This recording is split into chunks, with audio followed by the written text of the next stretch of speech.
question. All right. Really happy to have you, Ronnie. Man, this is a pleasure to have you on the Chris Shows podcast. I'm blessed to be here, my friend. Thank you so much for your invitation. This is awesome. Awesome. Let me just get right down to it. Okay, I sent you a list of questions. You got those, right? Yes, sir. Okay, so we're gonna start right there, right from the beginning. Right from the beginning. First question that I'd like to ask you, and this is something we spoke about a lot in the Tony Robbins Business Mastery, the UPW. What is your why? My why is, I believe, this is the inspiration that I got from my wife is my kids, without a question. First, when you have these thoughts when you're younger, when you have, you're in your 20s, you're a little bit selfish, and as soon as you start realizing what you got in front of you, with the time, I think, as soon as I got my first kid, Rocco. Changes everything, huh? Changed everything. Yeah. So my family is extremely important.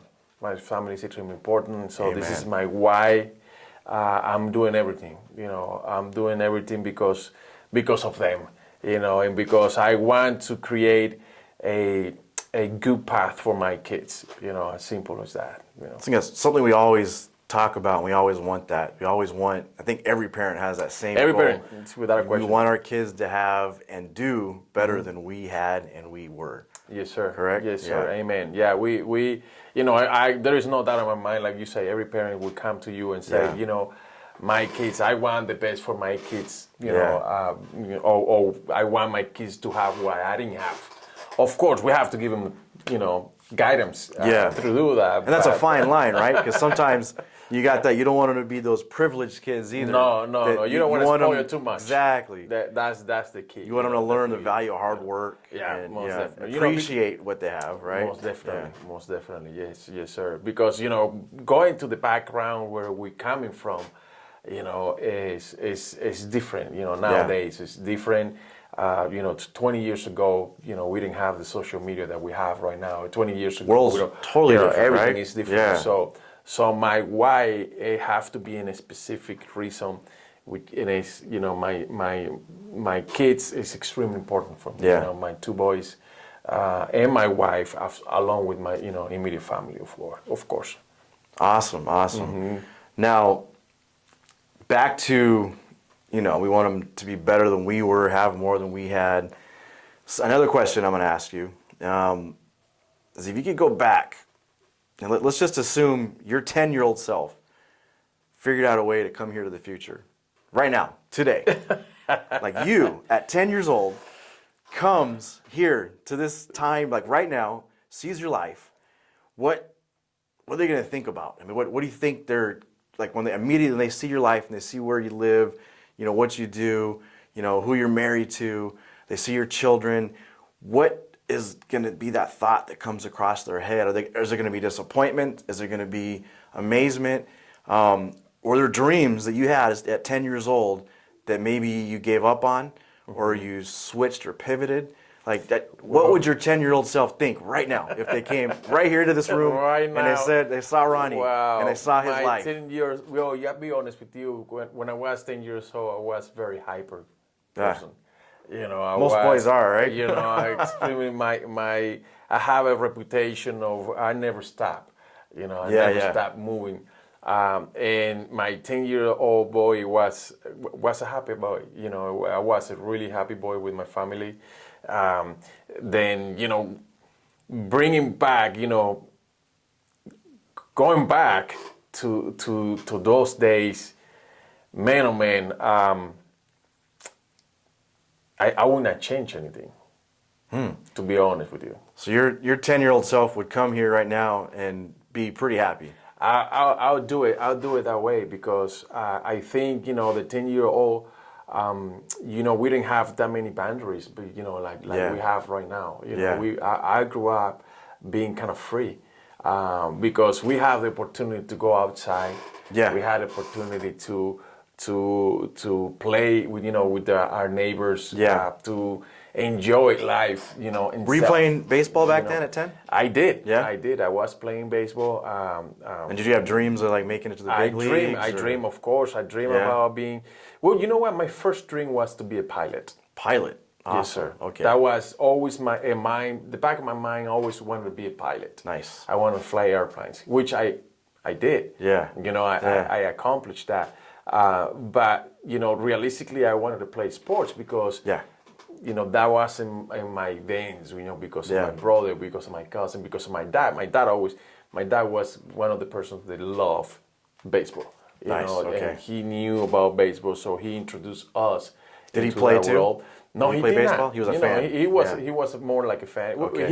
He did play, but he always told me that he wasn't that good, but he was a fan. He was a huge fan. So he introduced us into that world. Back in Venezuela, I mean, that's all we did back in the day, Yeah. play baseball and climbing into trees and mangoes and Nice. all that. It's a good memory. When I was 10 years old. Now, did I change anything? I don't think I would. Would I act differently right now? Or would I? I probably would not act differently because you probably don't have that particular mindset yet.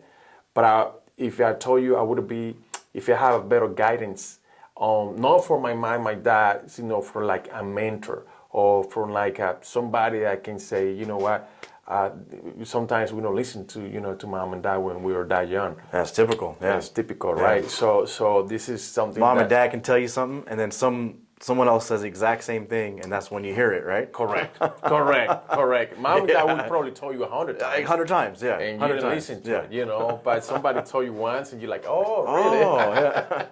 But that's. I think that I'll probably would get at.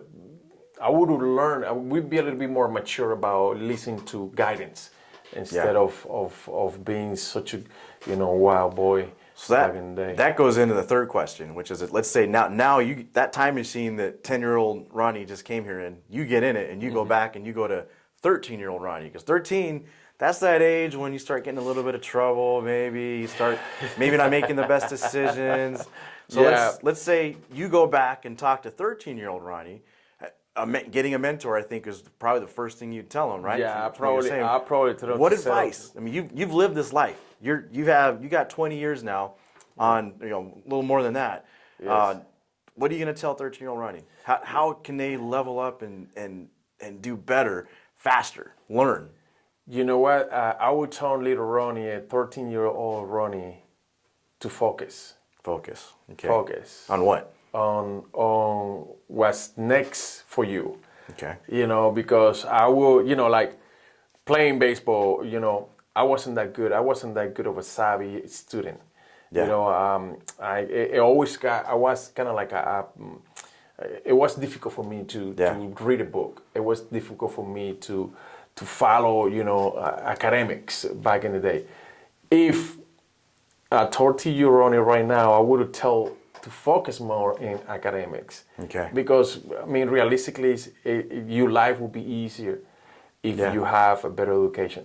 And this is a learning because of my business nowadays. Yeah. Because if I'm a different business right now, I wouldn't say this to you, but because I know how important it is academics, I would tell Ronnie, a 13-year-old, focus more on your academic and don't be that crazy. Because I was, like I said, I was crazy. I was a guy that always jump around, and I was a happy boy. But, I tell you, I have an uncle, he always told me, every time that you go into the room, you light up the room because of your smile. That's awesome. I always have that type of personality where, I was friend, I was a friend for everybody. I remember I have a story of that when I was a kid that my uncle says, everybody will be your friend. Even the guy who, the trash guy passed by, and you will jump into that balcony to say hello to that guy because you see him every week. That's awesome. So I was that type of person, but I was, a little bit crazy, not focused. I just wanted to play, and that's it. So we were talking about basically the advice that you would give 13-year-old Ronnie, and you were talking about, more focus. It's going to help you now in your business with if you focused more in school, you'd benefit now. It would be. What else? What are some important things that maybe you went through that you could have maybe skipped some chapters of the life, maybe changed it in some way that could have benefited you? Well, I mean, if I've told you the truth, I mean, going back when I was a kid, it was a little bit difficult for us. Okay. I'm not gonna lie to you. Back on my, I changed school every single year. Wow. I changed school every single year.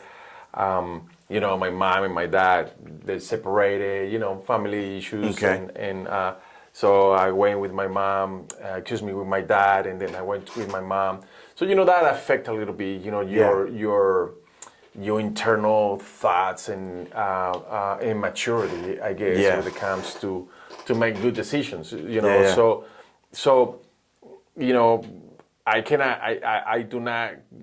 say nothing to my parents. I cannot come and say to my parents, say, you know what, you did it wrong. Because they did their best. Exactly, they can do to, four of us. It's four of us, and so we need to make sure we got through those rough paths. But you know what? Now we're here in the United States. You know, so thanks to them, we're here. We are together, and we have to appreciate that. Yep. No matter where we're going. But 13-year-old Ronnie, on that particular end, sometimes he was out of control. You say out of control. He was a little bit out of control. Yeah. Sometimes he started to mature a little bit too soon. Okay. In particular, in dating and going out with the girls, and all that. 13-year-old Ronnie was into the girls. Well, 13-year-old Ronnie was troublemaker. Right? Actually, I do have a story, if you allow me to say it later on. But I have a daughter actually who I was 15 years old. And she's now 29 years old. Wow. So yeah, she's in Costa Rica right now. But it was a crazy Ronnie. I was somebody that just like to live their life. Is this the same Ronnie that was modeling in Spain too? Well, it led into that Ronnie. Yeah, a little bit, kind of like it. That I think that was what took me to Spain. Gotcha. Pretty much, just let's go for it. Because I got the opportunity to, after I did the spin training and the training here, baseball, and I went back to Venezuela, and I got the opportunity because I did a couple of commercials in Venezuela with the long hair. And somebody approached me, let's go to Spain, and then I head there to, it was a great experience. Don't get me wrong. I bet. I have, I met a lot of people. Yeah. Of course, I was 19 back in the day, and I didn't know. I mean, what do you know when you're 19? Yeah. That's funny. I was 19 when I went to Spain. Do you? Oh, nice. Yeah, nice, I lived 6 months in Valencia. In Valencia, it's a beautiful place. Yeah, I was in Barcelona, but also beautiful. That's one of my favorite places in the whole world. Yeah, Barcelona is my favorite city without a question. But yeah, Ronnie back in the day, he was a little bit wild. Yeah. Let's put it that way. He's not the same guy anymore. Is there anything that you would have listened to that would have changed that? Is there any advice like you from the future? Say, hey, look, if you do this, this will be different, or you'll get this, or you'll whatever it is. Is there anything that you could have changed it? Yeah, I would have loved that. Yeah. I would have, because I have great opportunities in front of me. Back in the day, great opportunities, and I let it pass.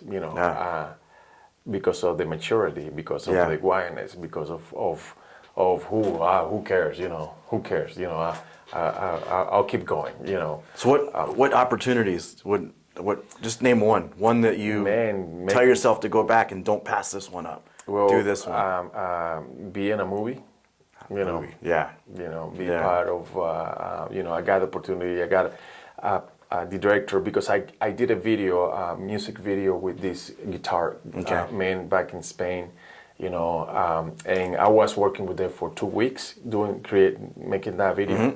So, and he was the director of that one movie in Madrid. And he told me, Ronnie, I want you there because, it would be great for you to be part of the cast. And I passed. I didn't. I'm like, an actor? Are you crazy?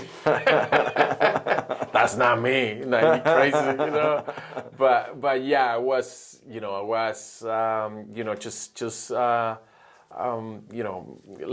living la vida loca, like the song says, pretty much. That's the reason why. So.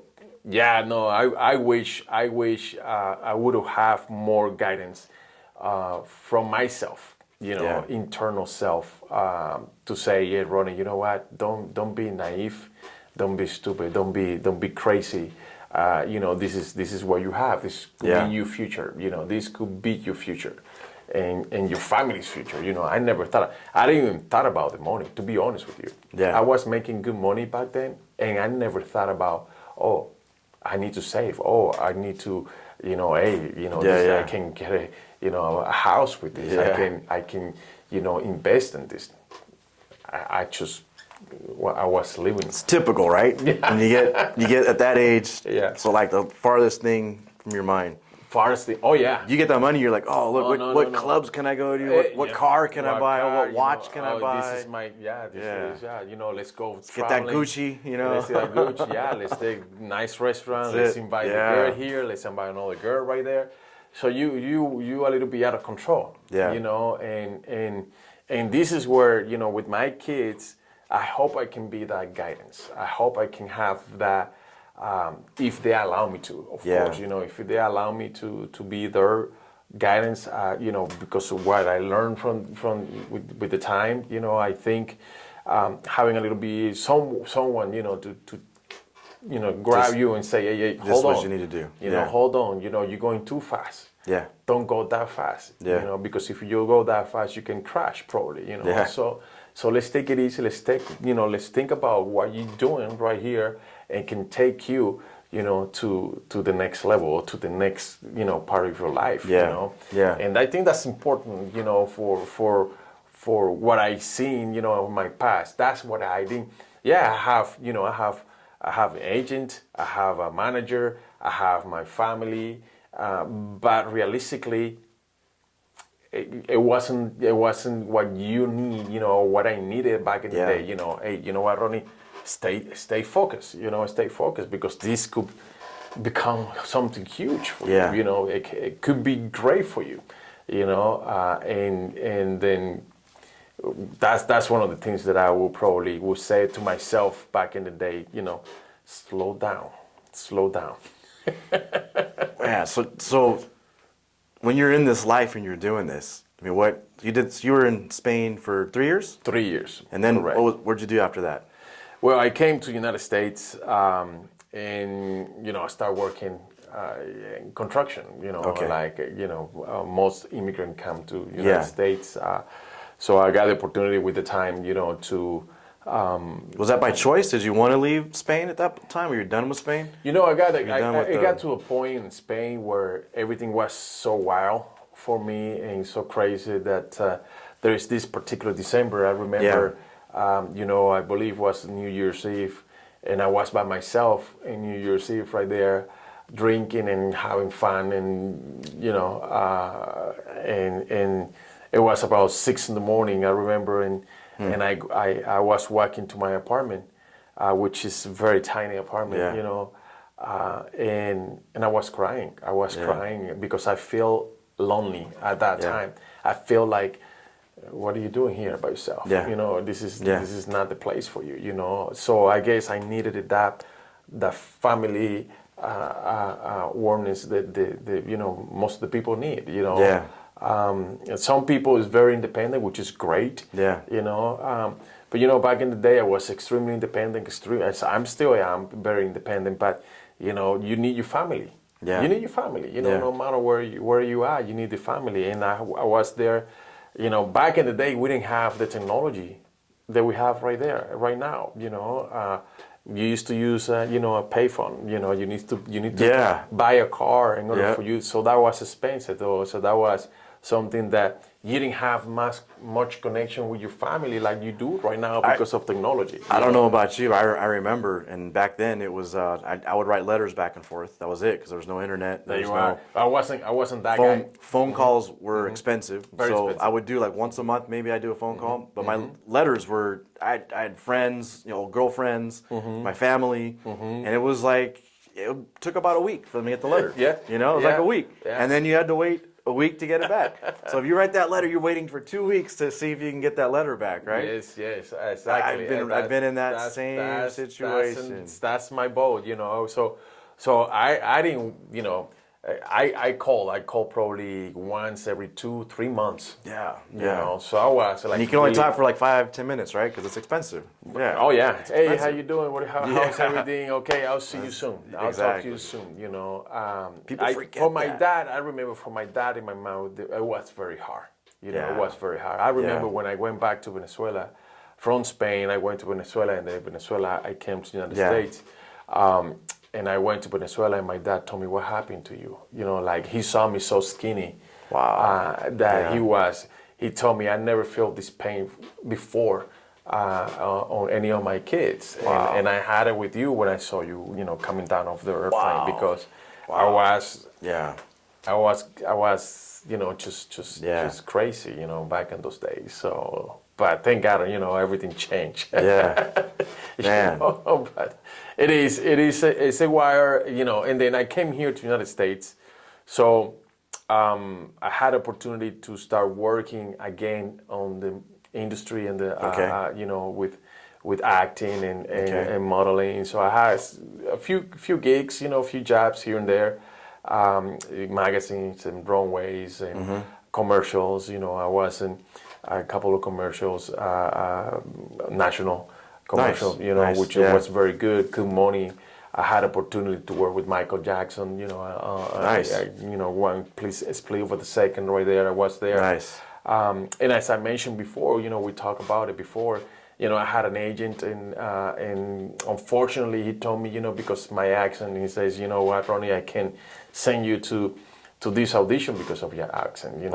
People is not going to understand what you're saying. You need to perfect, your English and well, I didn't pay attention to that, so I got tired of him. I got tired of him, telling me you cannot, because I saw some of the guys that I knew on the industry that they're going to these auditions, and I didn't, So then, I quit, and I was married at the time with my first wife, and she, we started working on education, and she's an attorney, and then she told me, you know what, you need to start studying something that you like, and that's when I started working on the pilot. That's where I started. Here in Orange County, actually, in John Wayne. John Wayne Airport. I did I started, studying to be a pilot. And then, that was one of the greatest experiences that I ever had, because that was my dream. Awesome. That was my dream when I was a kid. So I went to Orange Coast College right there in Orange County.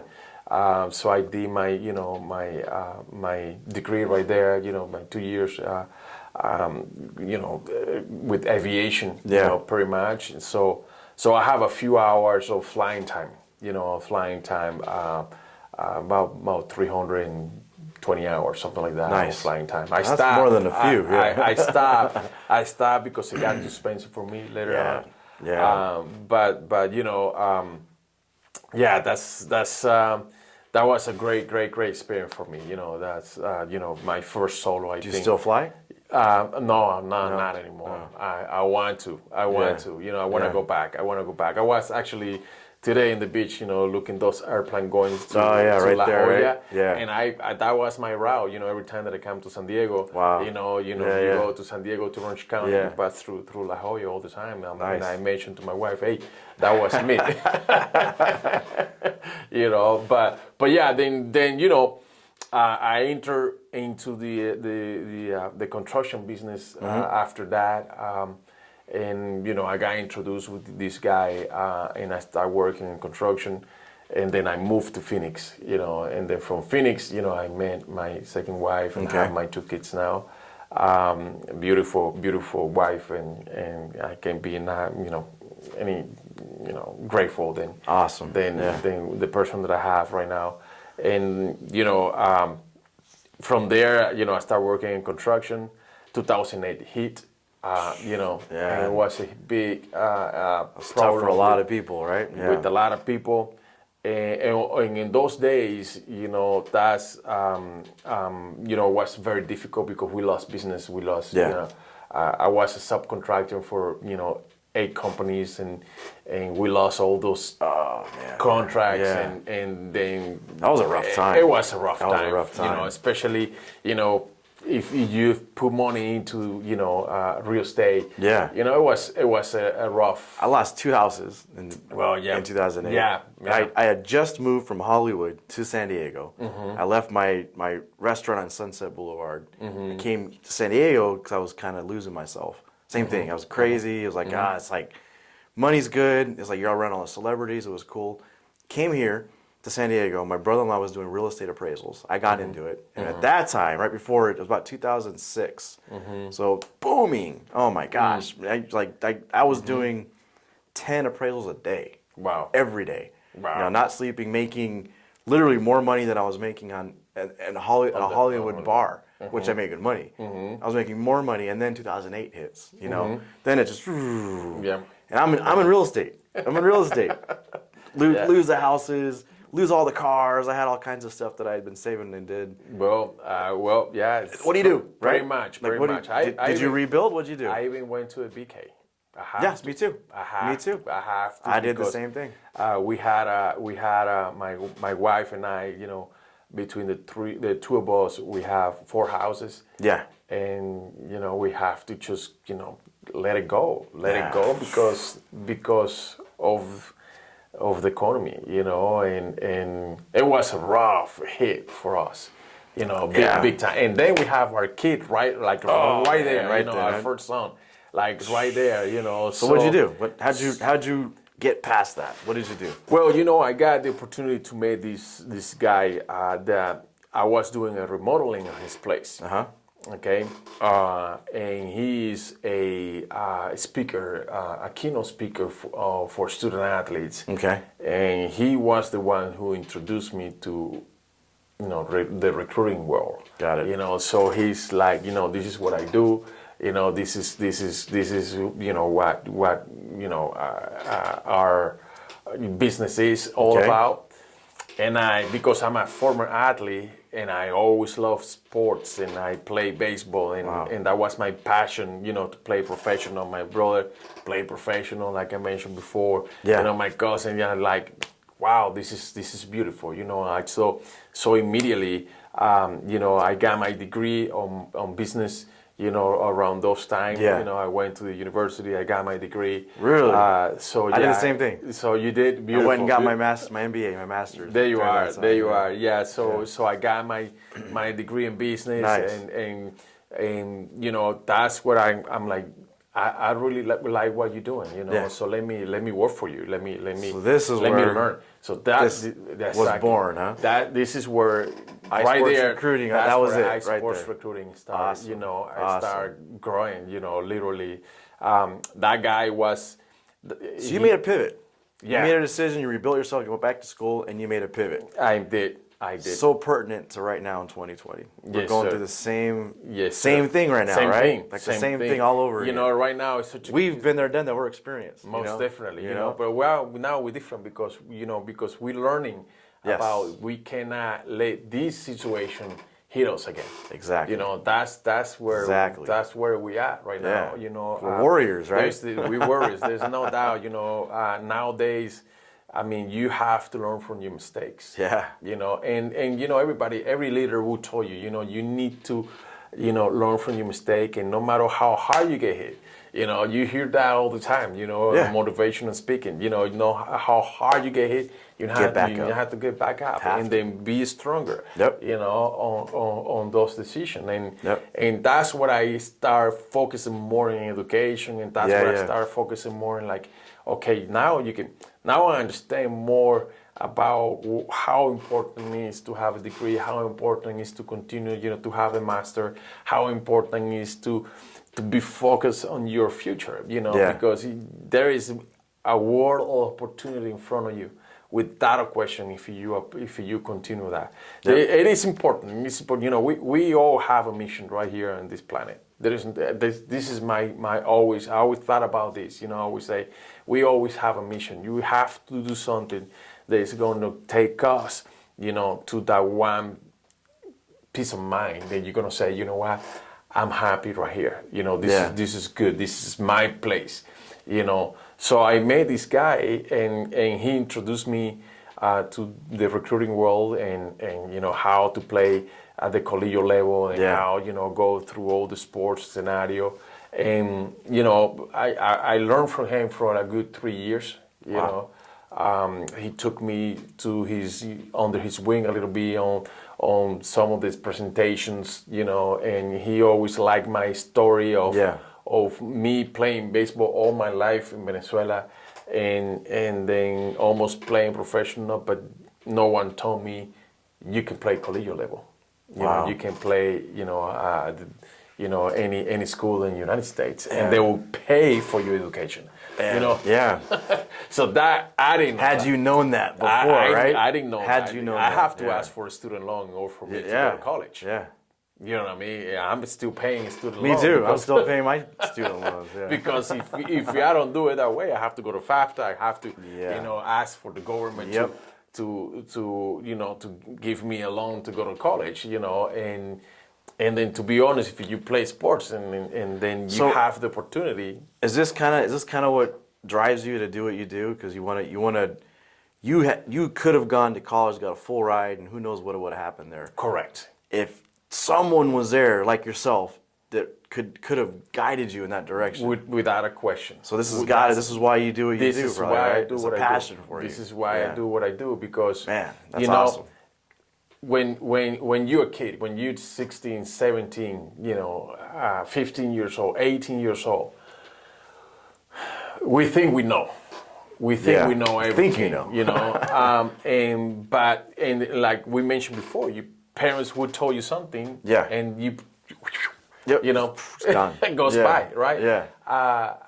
But the passion that I have is because I have that on me, and I always mention to my brother, and we always talk about it. Yeah. We would love to have the opportunity to grow up in the United States. Yeah. You know, to go to high school right here in the United States. You know, the sports in the United States at the high school levels is insane. It really is. You know, and when you see that, you know, even the stadiums, you know, the high school stadiums here, they look like professional back in Venezuela. Yeah. Crazy, right? Yeah. Okay, so think about it.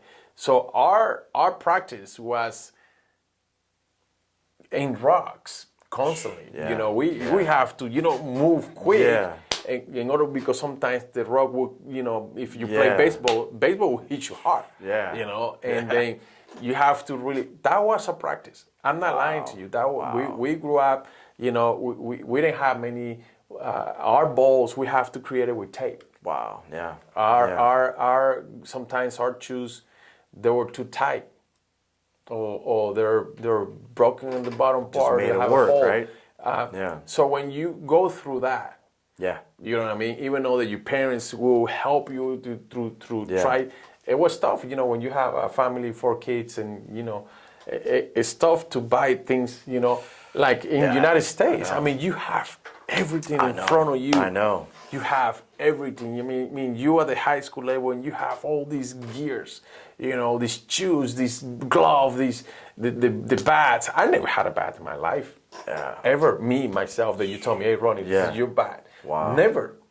never have that opportunity. Yeah, kids here in the United States, they you don't get bats like they have like 3 or 4 bats. exactly, You know? even more, Yeah. you know. So this is where I come to a speech and I say you have to appreciate what you have. Yeah. You have to appreciate what you have, and you have to take advantage of what you have.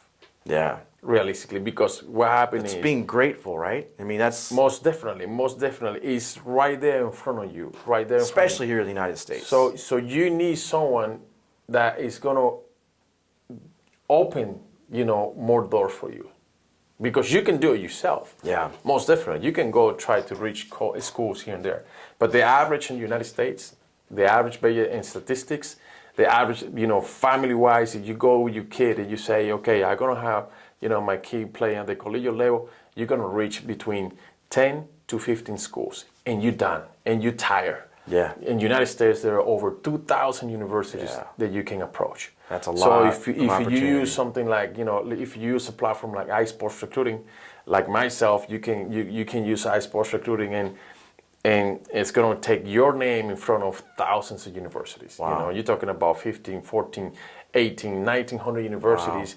That is going to open, the door for you. That's awesome. There is no doubt in my mind that if your GPA, I always recommend this to the kids, and I always say to the parents, and I always say this to the students, you have to focus on your GPA. Yeah.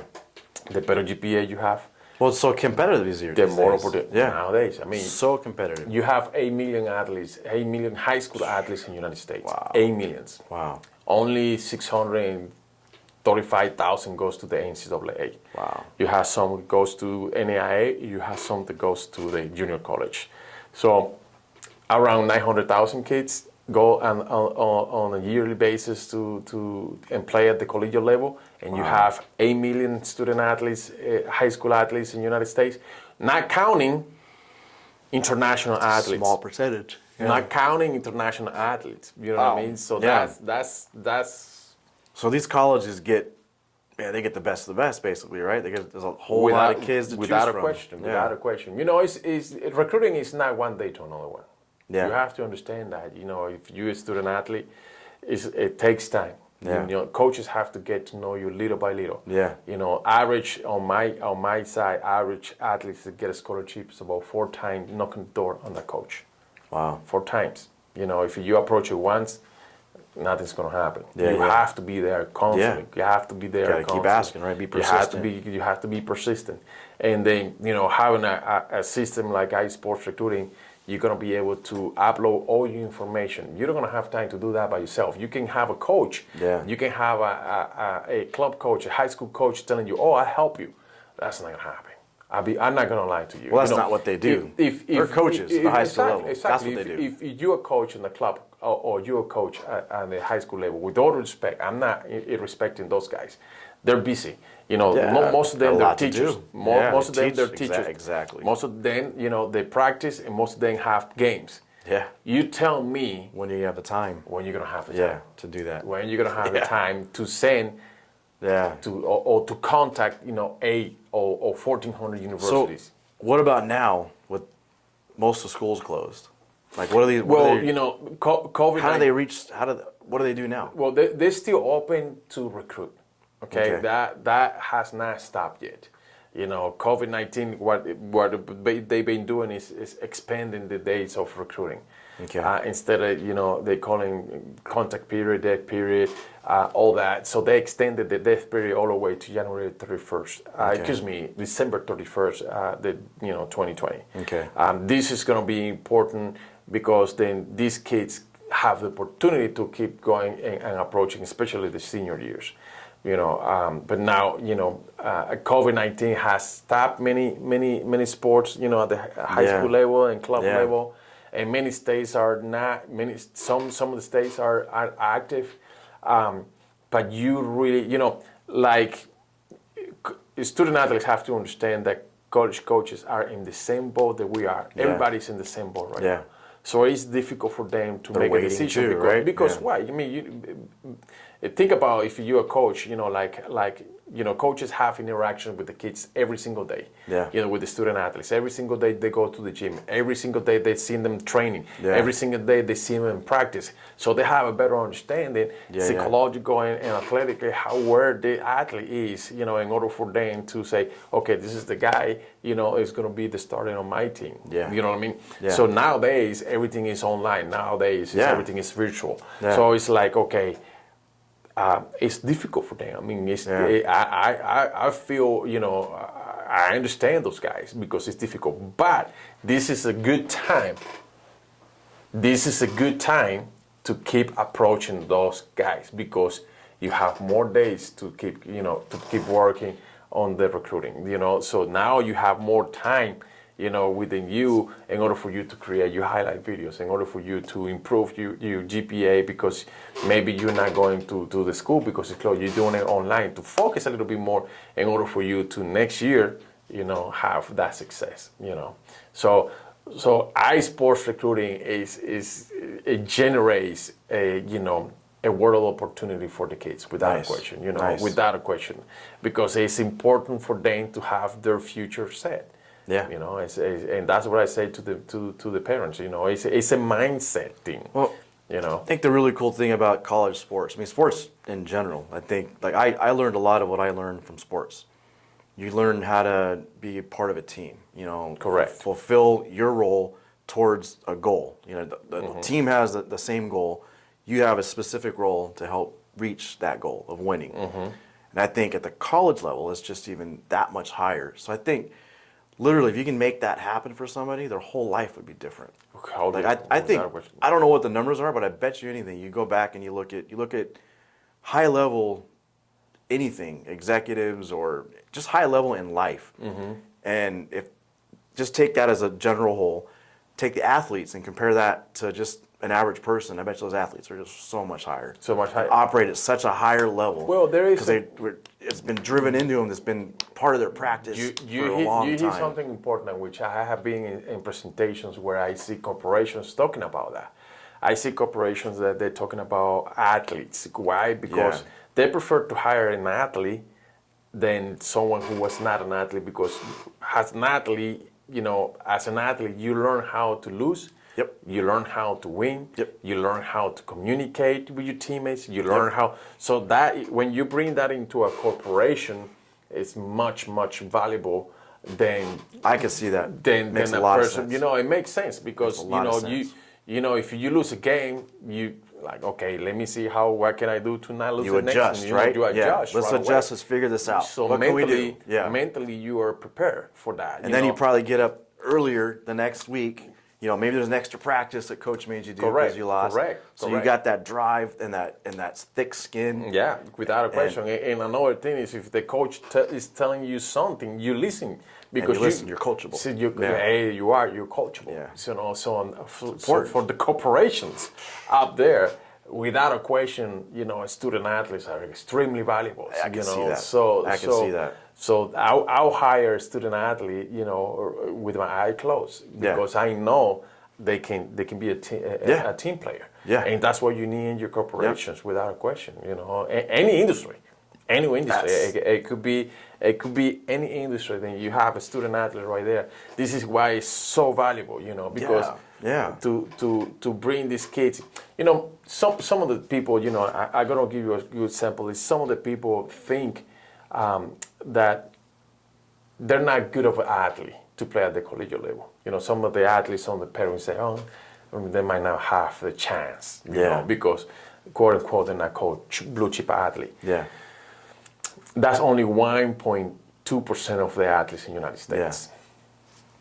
But there's still a whole lot You still that have bench player, 98.8% of the athletes, they're good athletes. Yeah. So you have opportunities, and remember, 85% of the scholarship are between D2, D3, NAIA, and junior college.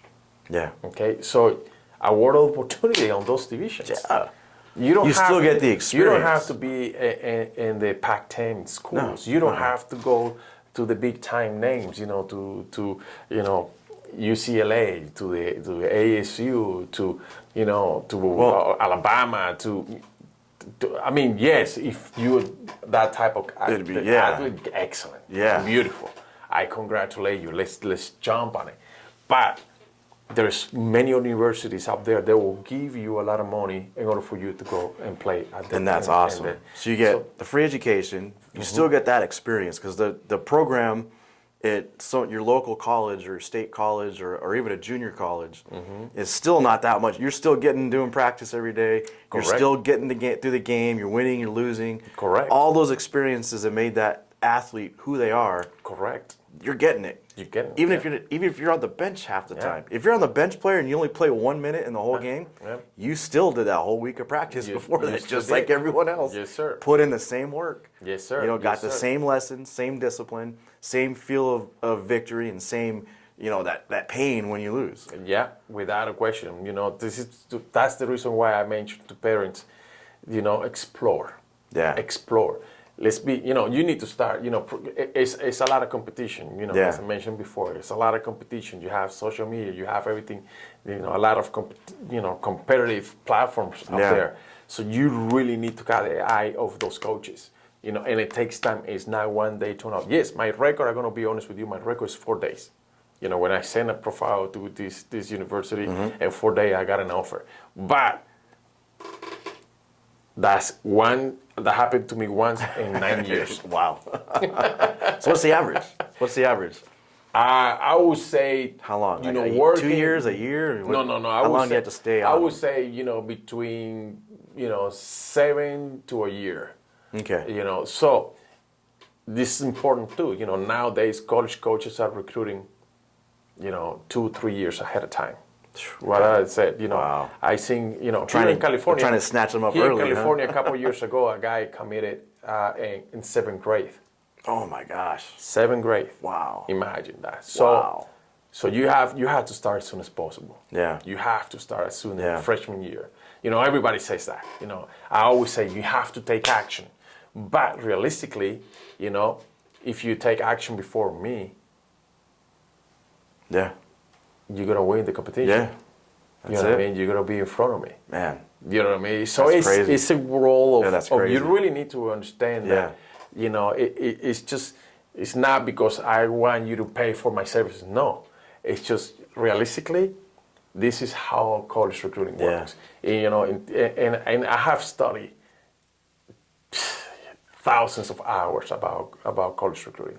I have been in front of many people. I have talked to many coaches.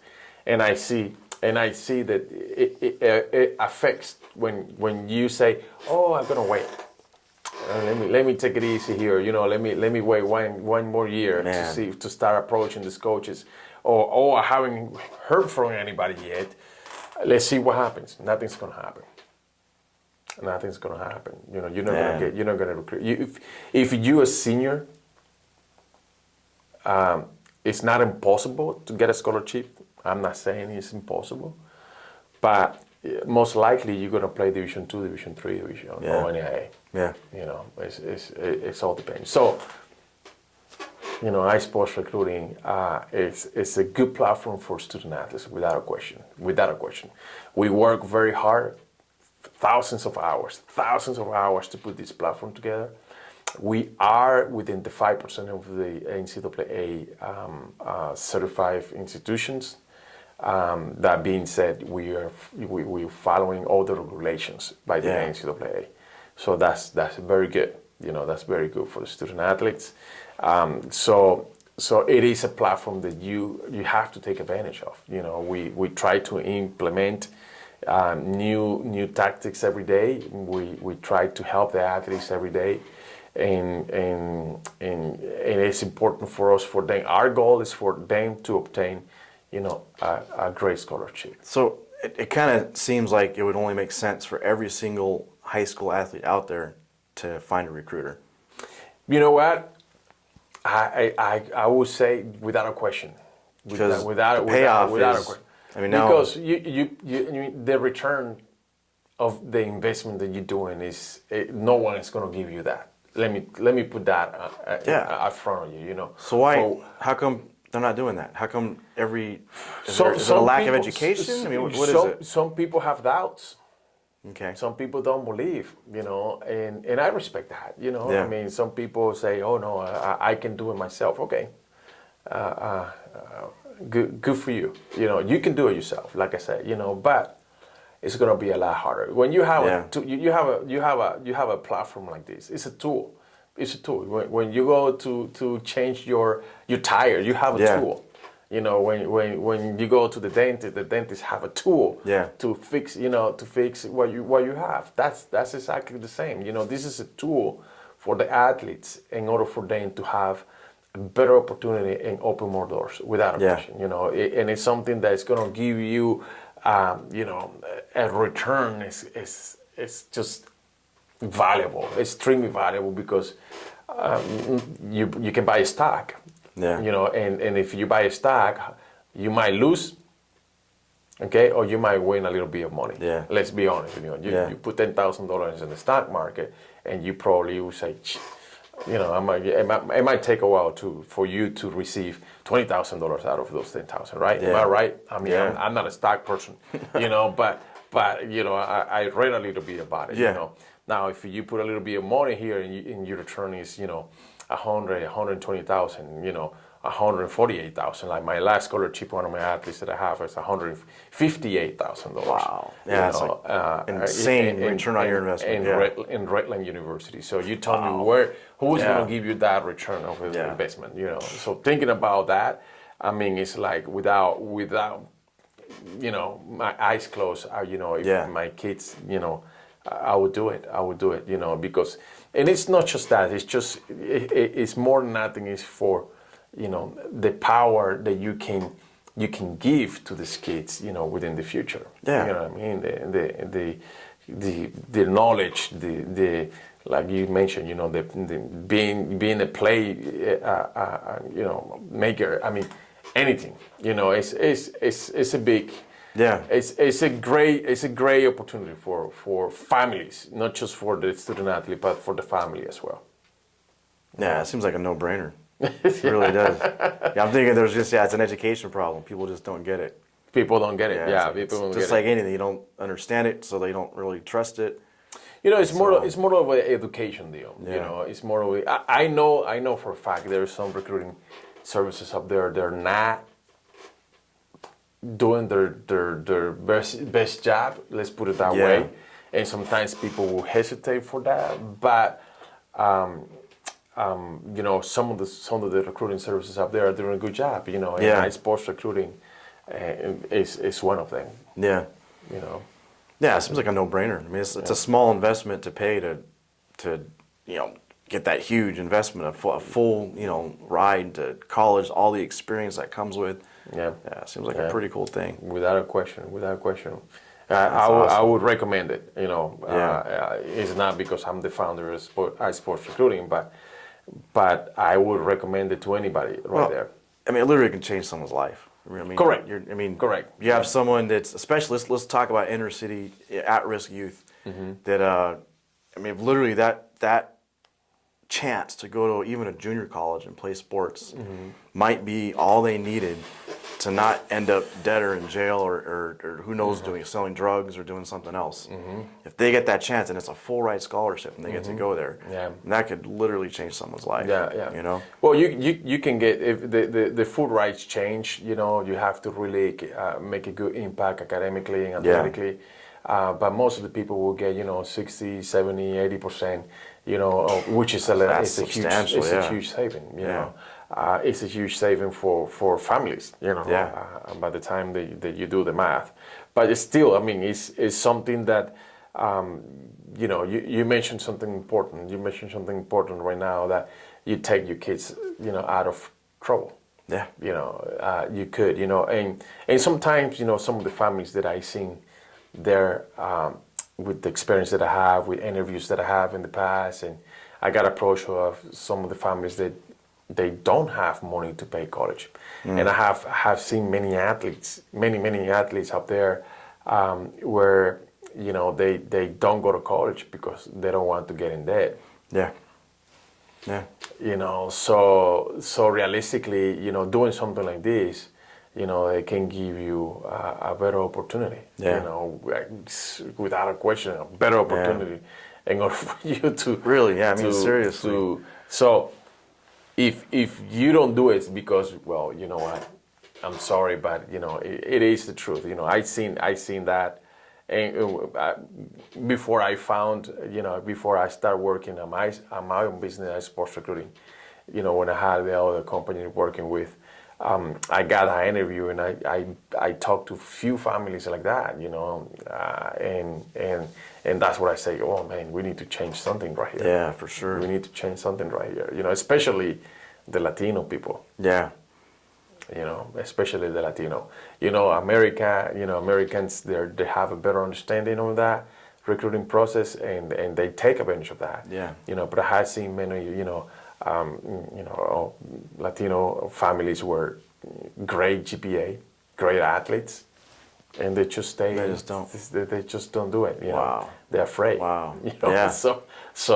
So we need to change a little bit of the culture in many. Yeah, scenarios, that's you an know? education thing. I think Yeah, we it is. need to get that message out to more people. You know, that needs to get Yes, out sir.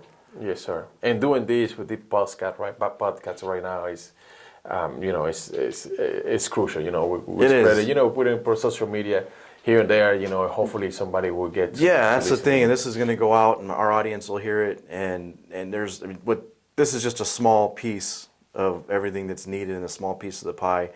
If someone really wanted to learn more about this, how do they reach you? I mean, what's the best way? Yeah, for someone they can to go get to hold of you? iSportsRecruiting.com. iSportsRecruiting.com. Yes, Okay. sir. They can go there. And they just can get a say, free- Ronnie, They I can- heard you. Let me help me out. Yeah, they can. You know, there is a free consultation right there. Okay. You know, they can click on the free consultation, and then from there we get back to them as soon as possible. You know, with Awesome. 74 hours the most. That's awesome. You know, but Okay. you know, we have social media. You know, we have everything Yeah. in social media right now. Yeah. You know, Twitter. You know, Yeah. Instagram, Facebook. We're growing. We know we recently launched not too long ago, but it took me 4 years to launch it, and then we finally did it. You know, by the end of last year, and then now we just have to keep working hard to bring this message to the people. You know, and make them understand that there is a world opportunity right there. There is a lot of money.